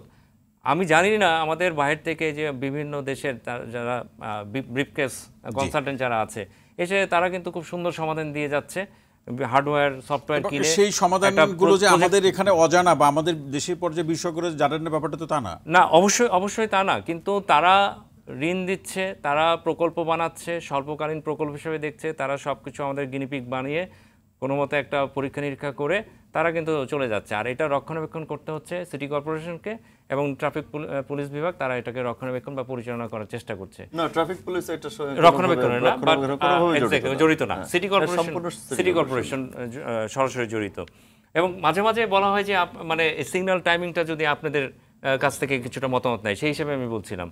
কিন্তু আসলে আপনি যে সিগন্যালের কথা, আমরা এখানে স্মার্ট ঢাকা শহরের কথা বলছি, তাহলে স্মার্টের সংজ্ঞাটাই হচ্ছে যে আপনি বলছেন যে গণপরিবহন ভিত্তিক একটা স্মার্ট ঢাকা শহর, সেখানে পঙ্গপালের মতন আপনি মোটরসাইকেল নামাচ্ছেন, সেখানে এই যে ব্যাটারি চালিত রিক্সা নামাচ্ছেন, সড়কের সক্ষমতা 3 থেকে 4 গুণ যানবাহন রেখে আপনি স্মার্ট সিগন্যাল সিস্টেম বানাবেন, এটা এই ফিলোসফি তো আসলে ইনকারেক্ট, সঠিক না। একেবারে শেষ মন্তব্যটি পরে শুনছি, একটু শুনে আসি। সৈয়দ মোহাম্মদ বখতিয়ার ভাই কি বলবেন, শেষ মন্তব্যে কি বলবেন, কি প্রত্যাশা করেন? একেবারে এই জায়গাটিতে আমি প্রশ্ন। প্রত্যাশা হলো ওইটাই যে আমরা আসলে দেশটা তো আমাদের সবাই সমন্বিতভাবে কাজ করতে হবে। এখানে আমরা দোষারোপ একজন আরেকজন করতে পারি, কিন্তু সমন্বিত চেষ্টা আমাদের আছে। এবং আমার মনে হয় শিক্ষিত অশিক্ষিত জনগোষ্ঠী যেই হোক না কেন, যে প্রশ্নে থাকুক, আমরা পরস্পরের শ্রদ্ধা রাখি। আর একটা জিনিস হলো আমরা চেষ্টা করি যে, তবে আমাদের যে জিনিসটা করতে হবে, আমাদের ড্রাইভারদেরকে, লাইসেন্সবিহীন যেসব ড্রাইভাররা এখন পাইপলাইনে আছে, এই ড্রাইভারের লাইসেন্স দেওয়াটা কিন্তু একটা স্লথ ঘটিয়ে, এবং সিস্টেমটা যেমন কেউ যদি ভালো গাড়িও চালায়, তাকে কিন্তু ভারী লাইসেন্স একবারে দেয় না, তাকে হালকা লাইসেন্স দেয়, কিন্তু সে ভারী গাড়ি চালাচ্ছে বা চালাইতে পারে। এই পদ্ধতি থেকে পরিবর্তন করা দরকার। আর ড্রাইভারদের মান উন্নয়ন, যেটা বললেন ভাই, যে আমরা হয়তো ইউরোপ হইতে পারবো না, বাট আমরা পার্শ্ববর্তী দেশ, সাউথ ইস্ট এশিয়ার দেশগুলো হইতে পারে, আপনাদের মিডল ইস্টের যে দেশগুলো হইতে পারে, তার কাছাকাছি আমরা যেতে পারি কিনা, সেখানে আমাদের যে পরিবহন সেক্টরের যে মানুষের এই যে পঙ্গপালের মতো গাড়ি, এই গাড়িগুলো কমে একটা সিস্টেমের মধ্যে নিয়ে আসা দরকার। আর একটা হলো আমাদের যে পণ্য পরিবহনের গাড়িগুলোকেও সেখানেও রেশনিং করা দরকার, যে আসলে কতটুকু মার্কেট আমাদের আছে, সেই মার্কেটে এই গাড়িগুলোর প্রয়োজন আছে কিনা এতগুলো। জি, অসংখ্য ধন্যবাদ। মেহেদী হাসান ভাই, আসতে চাই যে আপনার পক্ষ থেকে কি পরামর্শ থাকবে? আসলে সড়কে নিরাপত্তা এটি আসলে কোনো একক কোনো ব্যক্তির কাজ নয়, এটি হচ্ছে একটি সমন্বিত একটি কাজ। তো সেই ক্ষেত্রে এই নিরাপত্তার ক্ষেত্রে জড়িত হচ্ছে প্রায় 18টি সংস্থা, ইনক্লুডিং যারা সড়ক ব্যবহার করছেন তারা। তো এখানে সকলেরই আসলে একটা মানে খুব ম্যাসিভ একটা ইন্টিগ্রেশন প্রয়োজন আছে, সাথে সাথে সাধারণ মানুষের যারা সড়ক ব্যবহার করছেন। এই সব কিছু যখন, এবং কোনটি আগে কোনটি পরে এটি কিন্তু ইস্যু না, ইস্যুটা হচ্ছে সবগুলো কাজ একসঙ্গে করা দরকার। একসঙ্গে হলেই কেবল এই সড়কের নিরাপত্তা দেওয়া সম্ভব। মানে সেটি কি একেবারে নিকট ভবিষ্যতে সেটি হবেই প্রত্যাশা আমরা রাখতে পারি? না, সেটি তো অবশ্যই, কারণ প্রত্যাশা রাখতে তো আসলে দোষ নেই। কারণ তবে আমি আজকে সারাক্ষণ যে বিষয়টি বললাম যে এটি আসলে শ্রমিকদের, পরিবহন শ্রমিকদের আসলে মানোন্নয়নের প্রয়োজনীয়তা ভীষণ আকারে দেখা দিচ্ছে, সবার আগে আমি বিলিভ করি যেটি। জি, অসংখ্য ধন্যবাদ ডক্টর হাদিউজ্জামান। আমি বলবো আসলে আমাদের মাইন্ডসেট পরিবর্তন করতে হবে। বিশেষ করে আমাদের যারা সিদ্ধান্ত নিচ্ছেন, নীতি নির্ধারক যারা আছেন, রাজনৈতিকভাবে সিদ্ধান্ত নেবেন সেটা ঠিক আছে, কিন্তু পরিমাণটা ঠিক করতে হবে। আপনি যদি 100% রাজনৈতিক সিদ্ধান্ত নেন, বিশেষজ্ঞরা, পরিবহন বিশেষজ্ঞরা কি বলছে, পরিকল্পনাবিদরা কি বলছে, বা সেফটি ইঞ্জিনিয়ার কি বলছে, মানে আপনি বলতে চাচ্ছেন যে ব্যবসা করেন কিন্তু নিয়মের মধ্যে। তো আপনার মানে বিজ্ঞানসম্মত যে পদক্ষেপগুলি আমরা সবসময় বলি, কারণ এটা কারোই অজানা না, কি করতে হবে দুর্ঘটনা কমানোর জন্য কম বেশি সবাই জানে। তো সেখানে চাপ আসবে, ঝড় আসবে, ঝড়ে আপনি যেন মাথা নিচু না করেন, মানে নত যেন না হন, সেটা আমি বড় একটা বিষয় দেখছি। এবং সেক্ষেত্রে আসলে আমাদের কমিটমেন্ট, পলিসি সাপোর্ট এবং রাজনৈতিক সদিচ্ছা। মানে এই যে ঝড়ের প্রসঙ্গ অথবা বাধা বিপত্তির যে প্রসঙ্গে যতগুলো পরিস্থিতি দাঁড়িয়েছে বা আলোচনা হয়েছে, সেক্ষেত্রে কি আপনার কখনো মনে হয়েছে যে আসলে সরকার বা সংশ্লিষ্ট প্রতিষ্ঠানগুলো কাউকে বেশি গুরুত্ব দিচ্ছে বা কেউ এখান থেকে ক্ষতির মুখোমুখি হচ্ছে, এরকম একটা অবস্থা তৈরি হয়? তো হয়। আপনি দেখবেন যে কোনো সিদ্ধান্ত নিতে গেলে কেন সরকারকে ব্যাকট্র্যাক করতে হচ্ছে, কারণ ওই যে দর কষাকষি বা নেগোসিয়েশনে গিয়ে আপনাকে অনেকটা এমনভাবে ছাড় দিতে হচ্ছে যে আসলে এটার যে আমরা একটা আকাঙ্ক্ষা নিয়ে আগাচ্ছিলাম সেটাই হোঁচট খেয়ে যাচ্ছে। সেখানে রাজনীতিটাই অনেক সময় দেখা যায় যে আমি যেটা বললাম শতভাগ, বিজ্ঞানটা আর থাকছে না, বিজ্ঞানের শ্লেষটা আর থাকছে না। তো সড়ক ব্যবস্থাপনা এটা তো বিজ্ঞান, তো বিজ্ঞানটা যদি না থাকে তাহলে আপনি কিভাবে আসলে এই যে বেপরোয়া রাজনৈতিক শক্তির অপব্যবহার এটি তো মেরামত করতে পারবেন না এটা, কিন্তু মেরামতে একেবারে অসম্ভব সেটা আমি বলছি না, কারণ আমি বারবারই বলছি বর্তমান সরকার কিন্তু ধারাবাহিক সরকার, এই মেরামত করার সক্ষমতা আমাদের সরকারের আছে, এখন শুধু দরকার হচ্ছে সদিচ্ছা। জি, অসংখ্য ধন্যবাদ অধ্যাপক doctor Mohammad Hadiuzzaman, S M Mehedi Hasan এবং সৈয়দ মোহাম্মদ বখতিয়ার। আপনাদের তিনজনকে অসংখ্য ধন্যবাদ আজকের আলোচনা আমাদের সময় দেওয়ার জন্য। দর্শক, জেডএসআরএম নিবেদিত আওয়ার ডেমোক্রেসি অনুষ্ঠানটি আজ এই পর্যন্তই। সবাই ভালো থাকুন, সুস্থ থাকুন, নিরাপদে থাকুন। সঙ্গে থাকার জন্য অসংখ্য ধন্যবাদ।